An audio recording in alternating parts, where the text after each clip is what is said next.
And for the recording, like, what's your tag and how long you've been playing?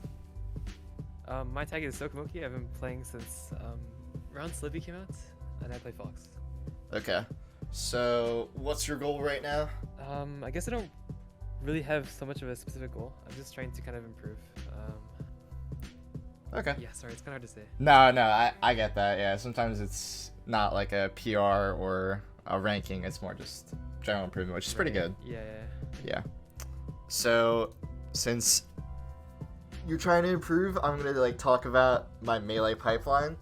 I don't really know how to make a good name for it, so I just call it a pipeline. But Sure, it's yeah. analysis, solo practice, friendlies, and then tournament. It actually kind of spells out fast if you rearrange the letters, but which is Yeah. pretty funny. But so the first step of the pipeline is analysis.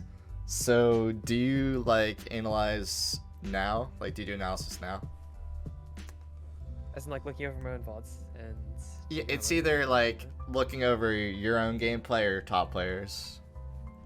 I try to do that sometimes. I can't say I do it as often as I would like to, but I usually like to look at my own gameplay, see where I fall short, and then check out how pro players deal with that. Okay. Do you do like different top players, or you just like choose one? I've for the most part chosen Mogi, but I should definitely be trying to probably look at other options for different players. Yeah, I would recommend definitely asking like who the best like player for like each matchup is. Like for Moki, he's like very good versus Puff, so that's like a good one. And like for instance, KGH is very good versus Falco, even if like KGH isn't as good as like Leffen, for instance, who's also good at Falco. Like looking at different perspectives is definitely very helpful because it can kind of tunnel vision you sometimes as well. But as for analysis, it's definitely, in my opinion, the most important step of all time for getting better.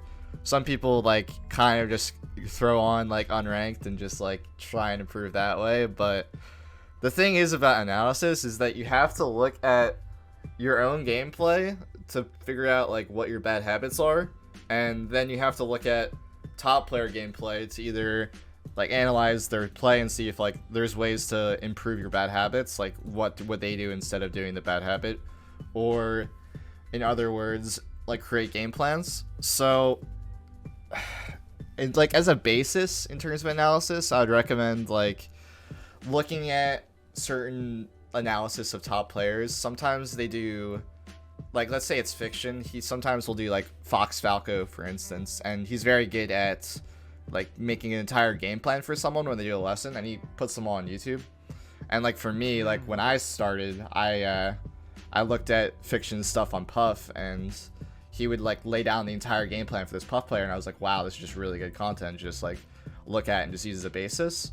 I'm not saying that like one top player's opinion is like the truth, because you can't really just like blind trust someone. Like even me, I'm just, not everyone is like perfect to the game, obviously. There's no like solved situations, but yeah, that's like really important. And then there's like, I assume in the Fox Discord there's probably some kind of like Bible, like this is like what the Puff Bible looks like. It just like breaks down the character really well. And like I know the Falcon has like the cookbook. I'm sure there's something with Fox that is also pretty similar to this, but if you're not in the Fox Discord already, I would recommend hopping in there.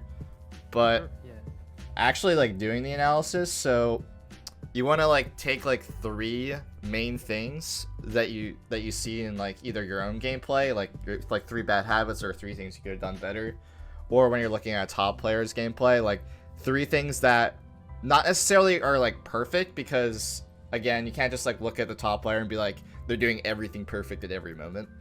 You have to like Right.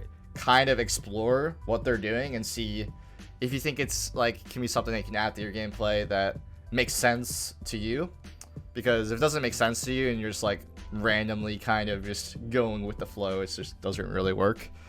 But I was just gonna like do an example, like essentially we can just like watch like the first game of this set and then just like think about just one thing that you think Leffen was like doing that you'd like want to like kind of experiment with yourself, and then just, yeah, I would just do that. We're just gonna do that, and then I'll like tell you what I thought about this game too. But Sure. Yeah. when you're actually doing the analysis as well, doing micro stuff like talking about like specific interaction, like if I just go back like a second, like, oh, like Leffen's immediately trying to attack him. Like, yeah, it's important to like write down and take notes about like micro situations too, but at the end of it, you definitely want to have like 3 main things to focus on. But Okay, sure. all right, so what were you thinking? Like, what was like one thing that you thought was like something you want to like look into? I think the thing for me that I wanted to look into was when Leffen chose to aggress rather than like play more passive, because I noticed like he kind of did a mixture of like staying more passive but playing around platforms and lasering, and there were some points where he just kind of ran in and punished Hungerbox for moving forward. Yeah, that's the biggest thing I was looking at too. Essentially, like one thing I would pick out if I was Fox here is that Leffen was not being overextending when Hungerbox was off stage. Let me try and get when he was off stage. Anytime Hungerbox was off stage, he would just like threaten the fact that he could backer Hungerbox at any point, but he would never actually go out there. And then the things that one thing I would think he was actually doing pretty bad that I could look at to my own gameplay and make sure that I don't do the same thing is that he was attacking the platforms very, very aggressively sometimes. He would try and like run onto the platform with a nair and just get shield grabbed by Hungerbox, but like right there, like he didn't have to go for that up air when it's not gonna kill us damage. Like he could have just kept doing this up tilt game plan. So that's like what I would have looked at too. Essentially, whenever he wasn't like running onto the platforms, he was just destroying Hungerbox, like you were saying, just like lasering in center. It was just really good. But yeah, so those are the things I would look at. So obviously, like when you're doing this, you don't want to like in the first 10 seconds be like, okay, these are my like, this is like one thing I want to look at, because especially in the start of a set, it's not the same thing as the end of it, because they're kind of feeling each other out. But at the end of a set, you just want to have like 3 main things that you want to focus on, because when you get to the next stage, which is solo practice. So do you solo practice much right now? It's pretty on and off. I would say not that much. Okay. Do you use like 20xx or like Uncle Punch? I try to use Uncle Punch. Okay. So I think that the most important part of improvement in general is just literally combo training. Not even just like necessarily this game mode, but if you never messed around in it that much, you can like change like pretty much any setting on this. Is like you can make the DI perfect to whatever you're looking at. You can make the SDI different. Sometimes you want to just have no SDI on certain things, or you can like make a percentage chance. Then you can change like the tech options and stuff like that. And then this is important too. Like against like a Peach player, for instance, you want to like usually put this on attack, because they're going to try and nair out of your combos, or like Luigi or something. So that's important. And then like having it invincible to make sure that you're not just like your punish is actually good and it's not just you're getting lucky essentially. And then Grandmaster doesn't really matter that much. But essentially how it works is you take those 3 things from the analysis and then focus on them in solo practice. So analysis you do first. You take 3 things. Usually analysis will probably take like an hour if you're being thorough, or like maybe a little bit less than it if it depends on like how long the set is or whatever. For me, it's a little bit different because Puff is a slower like character in general, but I assume for Fox it would probably take like 45 minutes if you're being thorough. But yeah, you'd want to take the 3 things that you learned in analysis into solo practice. So let's say it's like neutral base, like we were talking about with Leffen. There's this thing called like shadow boxing. It's more of a boxing term, but I use it in Melee a lot too. Essentially, you just kind of like imagine yourself in a neutral situation before you even have to practice it in friendlies or tournament. And it's pretty important to visualize ranges. So to do that, I would just like imagine Jigglypuff is on the side platform and me trying to just like play really patient in center stage and just lasering, and just like put that in my brain over and over again, either doing it manually or just visualization practice on it, just so that when the situation comes up in friendlies, I can execute on it. That's really important for neutral, so I think that's really good. You can also just open up this part of the training lab. You can do the same thing in 20xx. Doesn't really matter like which one you use. I prefer Uncle Punch because it's more it's just easier. You don't have to do that much like effort on it. And then you can just like make like a save state if you've never done this before. It's really helpful, especially for neutral.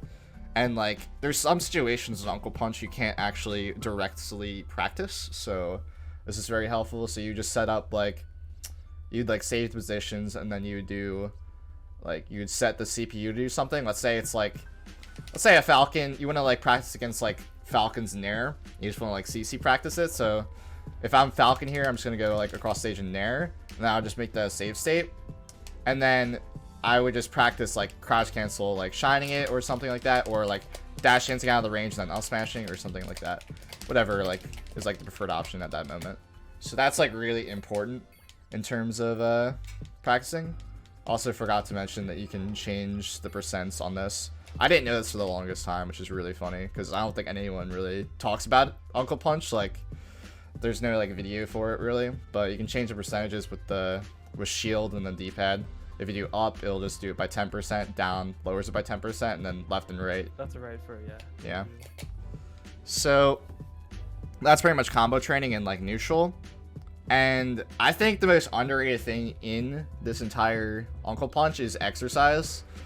It kind of seems really simple at first, but exercise is really good for just practicing general movement, which honestly you're gonna get good at it by doing combo training and stuff like that, but it is really important to have your movement crisp. Like I want to say it's like a lot of combo game, but having good movement really matters a lot in Melee, because if you're just slow all the time, then people are just going to take advantage of you very hard, especially when you main Fox. Like speed is going to matter more than almost anything, especially in like a matchup like the Fox Ditto, where you have to be like on point and have like all your tech and movement down and correct. So I would recommend messing around in that, just to like, once you can, it gives you like a kind of a goal in terms of your movement, like running around and like in this, like on a platform or something like that. There's no general goal here. Like, yeah, you're practicing shield dropping or tracking drop through, or like wavelength off the platform back airing, but there's no like goal with this kind of like, there's no focus essentially. And I think that having a focus is really important in terms of doing solo practice. And there's like a bunch of like different game modes I think are applicable to Fox. Like there's the side B sweep spot, which is pretty good. I would say like escape, like there's like a bunch of like good ones. That's why I like Uncle Punch probably more than anything else. There's just way too many options for you to like practice that are important. And then obviously if there's like something that isn't in here, you can just practice that in save states. I would say beside the ledge dash training is really, really helpful. I would recommend if you want to use 20xx, it's good, but I would definitely practice ledge dashing in here, because whenever you do it, it like shows you where you got like wrong, and like it shows you like your intangibility and everything, and it's just really OP for getting good at ledge dashing. But besides like combo training, exercise, and ledge dashing, I would say reversal training and attack on shield are both really important to have mastered. And it's just like having general good spacing against like pretty much any move is just really good, and it's just like something mindless that you can practice if you don't want to actually necessarily focus on one of the three things you're doing.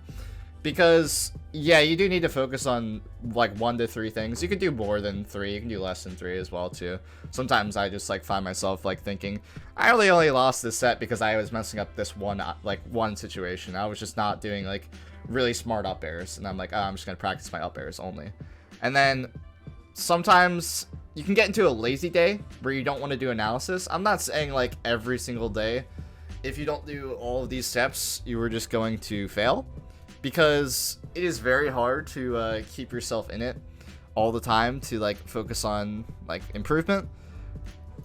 So you can have like lazy days where you just practice maintenance, and then just like you can kind of make a routine for yourself. Like when I do maintenance, I go for like just going for like tomahawk grabs and like turnaround grabs, and then like I just practice my L canceling, my wave dashing, and then like shield dropping, and then like that's like probably only like 30 minutes tops. I would recommend spending like an hour when you're focusing on a new concept, and then once you get like to maintenance, it's like a half hour or even less. Like solo practice, like there's a difference between quantity and quality, and it really matters a lot here. I would definitely recommend also to like watch something while you do solo practice, because it's very hard to just like sit at the screen and do something like over and over again if you don't have like external stimuli. Just like making sure that you're not like, I don't know. It's whenever you do one specific action in Melee, you can't just like discourage yourself, or even at the same time, you can't just like reward yourself for doing something good. You just have to like look at it objectively, just keep like grinding the same thing over and over again if it's going to lead to improvement, regardless if you do it well or not.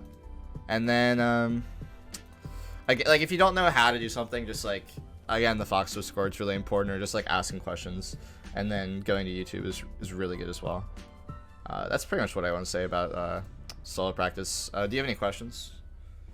Not really, no. Okay. So Friendlies is next. So unranked is pretty good right now. I don't know what do you do like right now for Friendlies? Usually I'll hit up friends, or I'll hop on unranked if one's around. Yeah, so the reason why I didn't recommend unranked to people before, but now I'm kind of in the, unranked is pretty good because of the fact that it plays people around your skill level, which is, if you don't know, is literally the most important reason like Friendlies are good.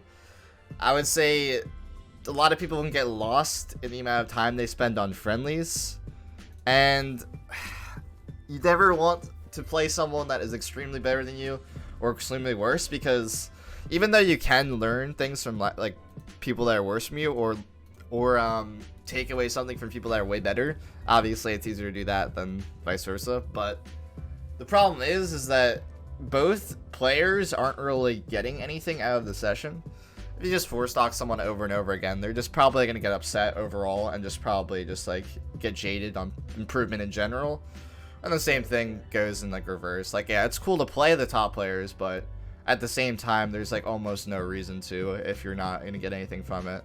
So that's why I think unranked is really good, just because of the new unranked with the playing people under skill. I think that definitely scheduling sessions with people is the best way to actually improve, especially if you need to play a specific matchup, because you do have to play every matchup in this game, unfortunately. Especially with Fox, I feel like it is very hard to actually get good if you have weaknesses like a Samus matchup problem, or like Luigi or something, and like they will just show their face eventually. So it's very important to just practice all the matchups, and that's why scheduling sessions is like very, very good. And when I'm playing Friendlies, I try and like simulate the same experience as it would be in like a tournament setting.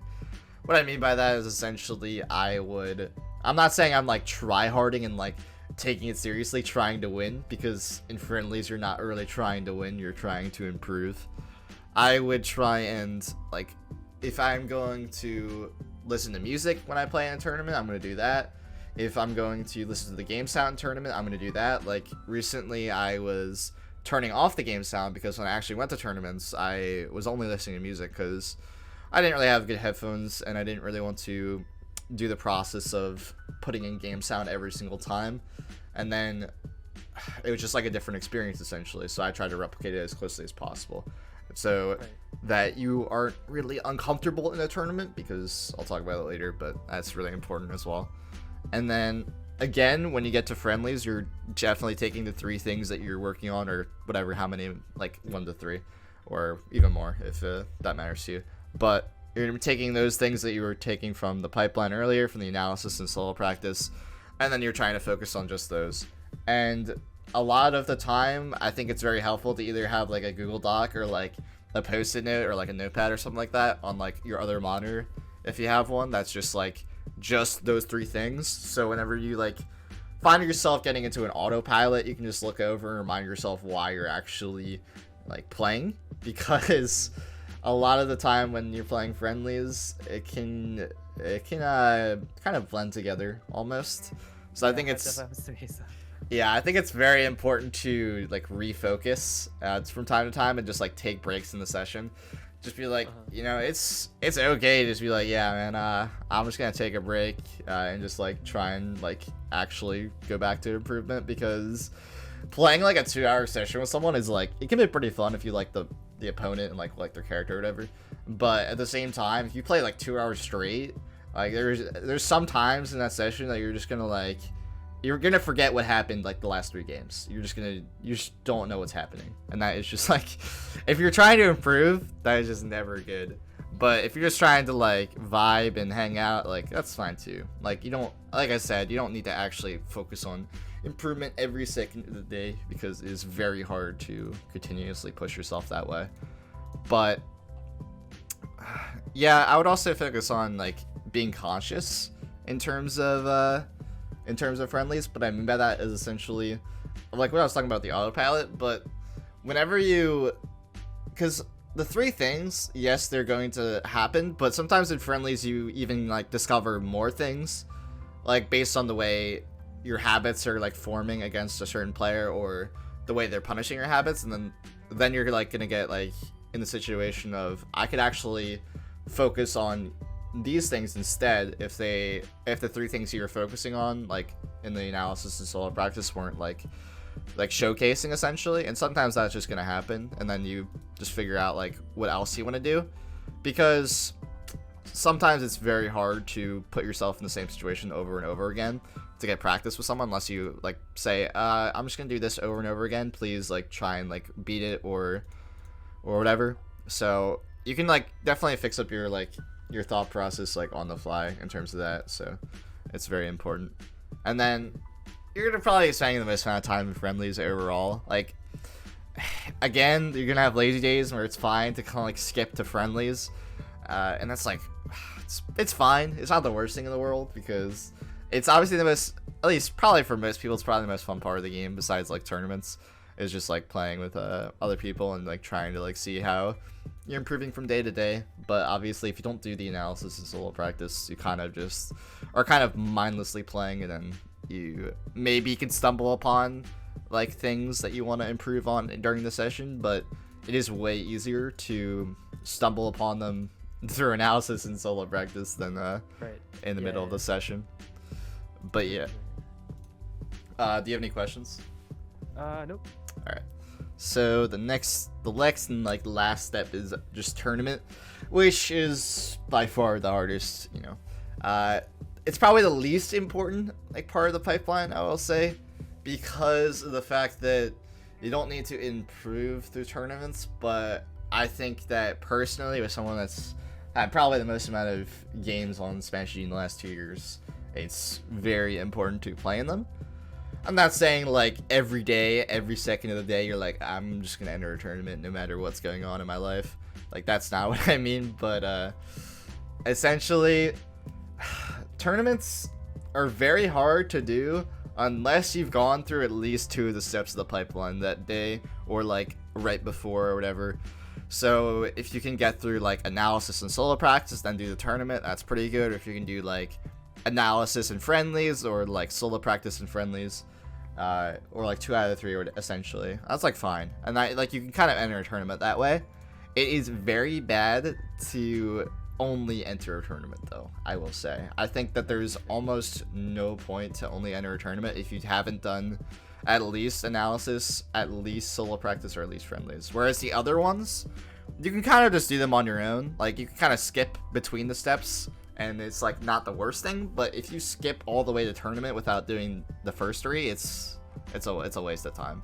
Because tournaments, there's always going to be another tournament, yes, but sometimes a specific tournament is nice because, let's say that like the stars align and you're playing amazing for whatever reason, and if you just waste your playing good on just only the tournament and not have actually like thought about like something to practice while playing good, because when you're playing good, everything should kind of flow to you from the first 3 steps, and then you'll be able to actually see if what I'm doing is correct in my improvement trajectory. But if you don't actually do the first 3 and you're playing good, you're kind of just playing good for the sake of playing good, almost. There's almost no point to it, and it's not going to actually improve your actual gameplay, because results really just don't matter. Like, yeah, it matters for like rankings or whatever, but it doesn't really matter in like the grand scheme of things. But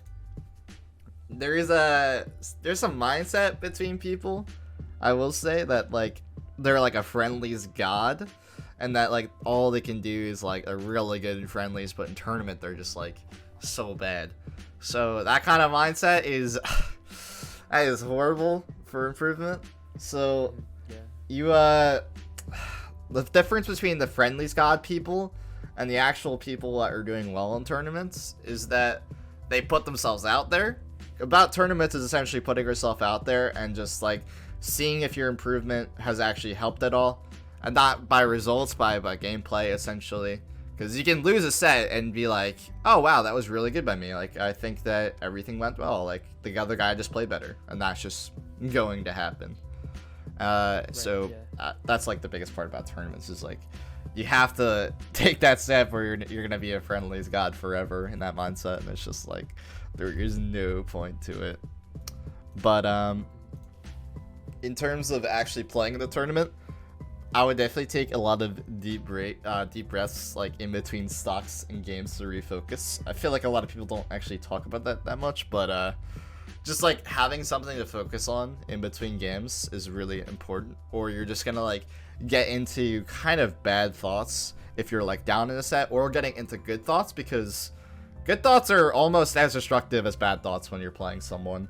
Because if you're like, oh my god, I'm up 2-0 on this player, I'm gonna win, it's like you start to think about the reward of what happens, which usually is very small. There's almost nothing that's gonna like determine that what just happened was very good for you, besides like maybe there's like it's Mango versus Zane at Summit, and like when you're up 2-0 like Zane was, then you're like, I'm gonna get like $20,000 more than Mango right now, and that's awesome. That's like the only situation in Melee where thinking about the reward is like actually like so crazy to think about. Whereas everything else is like, oh, you're fighting for pennies, or you're just fighting for bragging rights. So that's like, it's really important to not like get into that mindset at all. So that's why I just focusing on your breath is really important for like in between stocks and like games. Overall, I'd recommend headphones if you don't actually play with headphones. I assume you do, but again, like I said with the friendly stuff, like just keeping the same, like in terms of listening to game sounds and stuff and music is really important with the headphones. I plan on like listening to game sound in my next local. I'm just bringing like an amp and stuff. Oh, cool. Yeah. So I definitely recommend doing that as well. And you have to like kind of figure out what your goal is when you're playing the game. This is kind of a big overarching thing. If you don't have like general improvement is a good goal. I'm not saying it's bad, because like the goal is essentially to figure out like those 3 steps that you did, like not 3 steps, 3 things that you found from analysis. That's like a good goal in general. But what I mean by goal in the broad sense is that some people play to like prove other people wrong, or like some people play just to see if they can do it, or some people play for money, which is stupid for this game, or some people play for like clout. You just have to kind of figure out what your like underlying goal is in terms of that. It's kind of like a root cause analysis. It's like you have to start with one question and then like ask yourself why you do something or why you think a certain way, and then you answer that question, and then you ask why again, until you figure out like the actual lowest possible level, the most specific thing ever to why you play the game. And that's very important. Some people play the style as well, I forgot to mention that, but that is very, very important for tournaments in terms of success or whatever. But you also, it's very easy to get nervous in tournaments, so that's I think that's one of the hardest things about tournaments in general. I think it's easier to get less nervous if you spam them.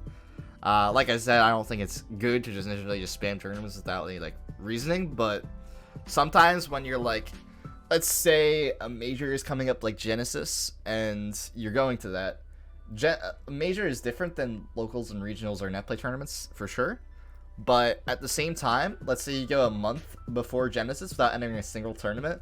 Like I said, I don't think that tournaments are 100% necessary in the pipeline, but I still emphasize them a lot because of my own philosophies. But say you don't enter a tournament for a month before Genesis, and you just enter Genesis, and you just get insanely nervous because you're just not in that situation, because Friendlies God is it's not gonna win a tournament or like kind of improve yourself in the game overall, because tournaments is like, at the end of the day, that's like what the strive is, unless you only want to play friendlies and improve that, and just improve the friendlies and just play friendlies for the rest of your life, which is honestly, it's kind of a vibe as well. But overall, the pipeline is like an iterative process. So once you get to the end of the tournaments, you're like, okay, what was like the things I did throughout the day good? Where's the 3 things good? Did I perform them well, or can they be improved at all? And then also you get to the point where you see that you can analyze 2 more sets, and then you can be like, oh, can I actually find 3 more things? Or am I just going to go back and only focus on the 3 things from yesterday, which is fine too. And then you just keep improving on that way. And that's very important. It's just not like, you can't just like straight line the pipeline and just like, at the end, if you did the 3 things correctly and like improved, that's amazing. But if not, it's okay. You can just try again the next time, and that is fine. But yeah, that's like essentially the pipeline. Do you have any questions? Not really, actually. That all makes sense to me so far. Yeah. Okay. Now I just want to like talk about general like mentality and like health, which is the underlying like success of like a good melee player. Like I would give the example of SFAT is probably the biggest player I've ever seen that benefits from this. It just has a general positive like outlook on the game. Obviously there's some Twitter stuff about it, but I would still say like overall he's like one of the most positive players like of all time. Eddie Mexico is also very good about it too. So having a good outlook on the game is very important, and the way you do that is like there's a few different things that are very important, like good and consistent sleep schedule.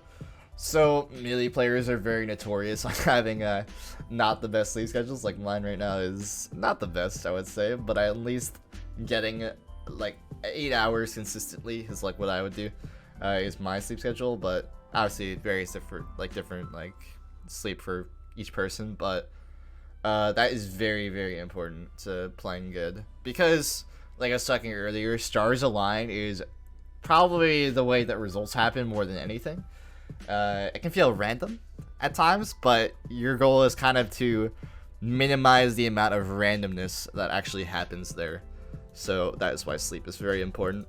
Meditation is also really important.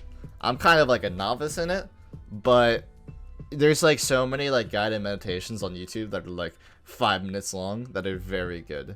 So that actually plays into like the tournament aspect of like deep breathing and stuff, because if you focus on your breath, it's like a big part of meditation.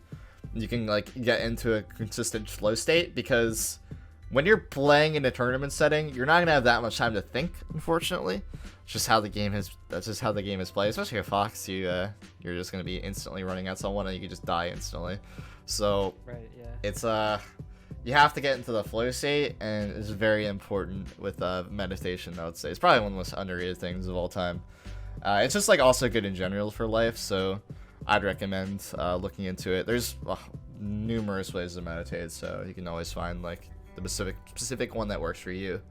Exercise is very important too, so that helps with the mental in general in life, obviously. But in Melee, I feel like, especially with like how the game works, you want to just like play all day, at the same time you just forget you need to like actually take care of yourself sometimes. And in line with that, like just eating well is important too. Like SFAT, like I was talking about, he's just very good at just like eating properly. He always like has like very like nutritious stuff, which is very important. And like at tournament settings, it's very hard to actually do this, because most of the tournaments, especially majors, are around not the best places. It's mostly just like fast food, and sometimes that's just what you have to do, and that's just how it works. But making sure you eat it all is very important, because having an empty stomach and playing Melee is just like it's just a recipe for disaster for sure. I would recommend like having like snacks or something like that, because when you're playing a long tournament, sometimes you don't know when, like scheduling wise, sometimes tournaments are run bad, so you just don't have any time to eat, so snacks are very important. And then like kind of going back to the breaks in terms of like friendlies on like a larger scale, like just taking long breaks from the game overall is like pretty important for like mental and like getting rid of bad habits. Like if you just like find yourself frustrated in like some step of improvement, it's okay. Like you can just like be like, you know what, I'll come back to this in like a week or two and see if I can tackle the game differently, because just kind of doing the same thing over and over again is just like the definition of insanity. So sometimes you just know that it becomes kind of clear like the more you play the game. But like for me personally, I take like breaks like every once in a while, and sometimes you're just addicted to melee and that's just how it works and you can't take a break. But like I was saying with tournaments, like there's always gonna be another tournament, so, and the game's not going around anywhere for a while, even like we're living through quarantine, so there's really no reason to like be like, I can't take a break. You can always take a break no matter what. And then this is kind of a mentality thing which is very important, like respecting that your opponent is good. But so there's a difference between that and like respecting them in game.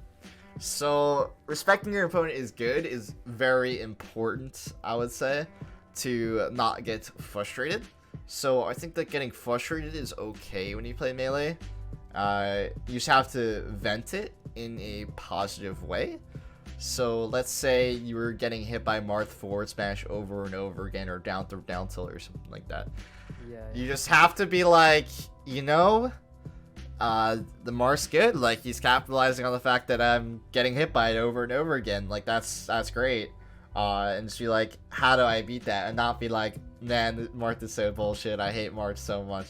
Like, but you can also kind of say that and then do the next thing. But you just have to remember to go to the next thing and actually like try and do the 3 things versus Marth forward smash, essentially. But in terms of like in-game though, if like you can't respect them in-game in the same sense. Let's say they're doing a level 1 mix-up, like forward smashing, just run up forward smashing instead of run up grab, and then over and over again. And you're like, you know what if I don't shield their run up forward smash this time? What if I just not do that? And then they keep doing the level 1 over and over again, and you're like, bro, they have to move to level 2 eventually. I'm shielding, right? Like, that's something that's going to happen to so much. People do not move on to the next level of mix-up sometimes, no matter how many times you punish them for it. And that's the part where you have to be like, I don't respect them in-game, and I'm going to just punish level and mix-up over and over again, because they're never going to adapt. And that is just something that is going to happen, for sure. But there's also the concept of ego death, which kind of plays a part of that, where when you play melee and you get rocked in tournament by someone, let's say you're 20-0 or something like that versus this one player, and then he beats you one time, you have to remember that there is a reason you lost, and it's probably because you're not good enough and they are good. Sometimes you're like, oh my god, he's so bad, he just capitalized on one mistake over and over again, and it's just like not great. Because having an ego in melee, everyone has it. Oh my god, it's so obvious at the top level how like large people's egos are. They just get frustrated and call like the better player at that moment terrible. A lot of the times that happens with Hungrybox, where like Hungrybox playing against a Fox, and then he's like on the ledge or something like that when he has the sock lead, and they're like, oh my god, Puff is bullshit, Hungrybox is so bad, he just shield grabs over and over again, he's so bad. And they say that while they're losing, and then they don't realize that their ego is the whole entire reason they're losing in the first place.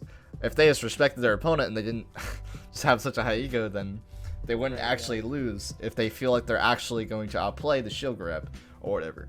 That kind of is very important. So there's going to be times where you're just like, damn, man, like I just really think I didn't get outplayed there. And you just have to remember that that's like your ego talking, and just like, I don't want to say the word suppress it because it's very hard to do that. It's just mostly about focusing on your like meditation and stuff. It just usually will get rid of that and respecting your opponent. So ego death is very common, especially at the top level, like IBW versus Hungrybox recently. That was pretty good example of ego death. I'm sure IBW will do better next time, but that's like probably the biggest example of all time.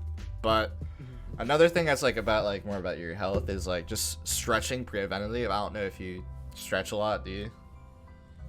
I tried it before playing. Yeah, I think it's very important to stretch no matter what your hands are feeling, because especially if you play Fox, because you play Fox, it's very important to stretch, because spacey player hands, like, they just don't last that long. So I would recommend always stretching before you play. Don't even like be like, you know what, I'm really, really excited to play Melee today. I just got home from work, and be like, just hop on and just play. Like, you have to stretch all the time, especially for Fox. I would just like, when you're taking those like refocusing during friendly sessions, or like in between games of like a set, I would just like take that time to stretch, as well as like focusing on breathing too. It's a pretty good time to do it as well. And similar to ego death, your self-worth is like not defined in any time for Melee.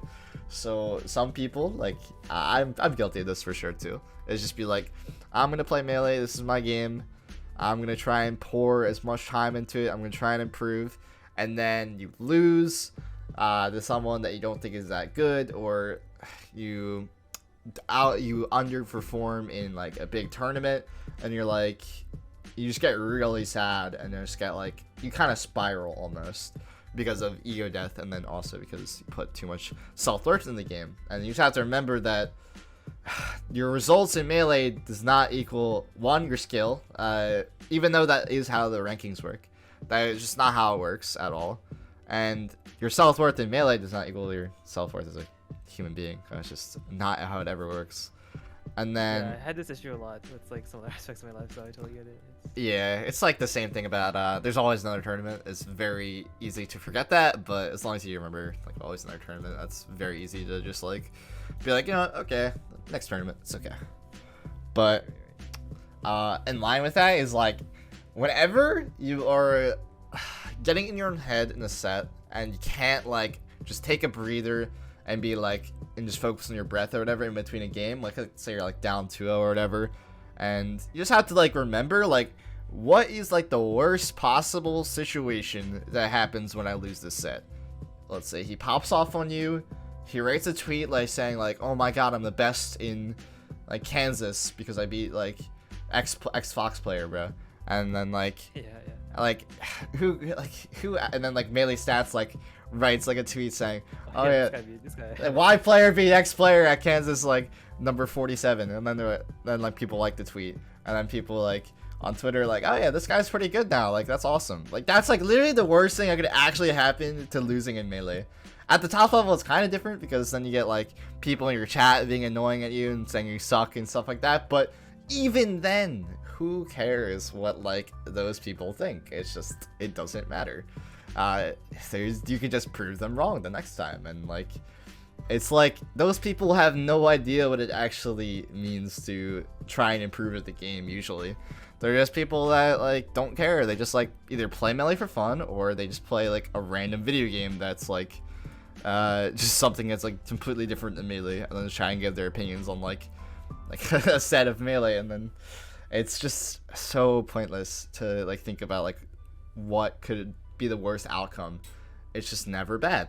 And then even at the same like flip side of that, when you win, you have to think about the best possible situation that could happen if you win. Let's say you win like your local, like yeah, you get on a Melee Stats like tweet, you get some people saying, oh yeah, this guy's pretty good now, and then you maybe like, let's say it's a huge win, maybe you can get like a sponsor or something. That's like, who, like, it doesn't actually matter, because eventually you will just get everything that you want in the game. Like if you just practice improving, it will just eventually come to you. And then when you play, it's kind of similar to that. You want to play to win, you don't want to play to lose. To not lose is what it would actually be called. But when some people play the game, and they aren't completely in the zone, the flow state, they think about like, up 2-0 on this person, similar to what I was talking about earlier, and they're just like, I want to keep winning, and then they just go, then they focus on winning, and then it gets close now. They lose the game, they're like, okay, whatever, I can just win the next game. Goes to game 5, and then they're like, I don't want to lose, because they don't want to throw away the 2-0 lead, and they don't want people, because they're thinking about the worst possible outcome, to make fun of them. And that's just like, thinking about losing means that you're just subtracting from the fact that you're not thinking about winning the game entirely.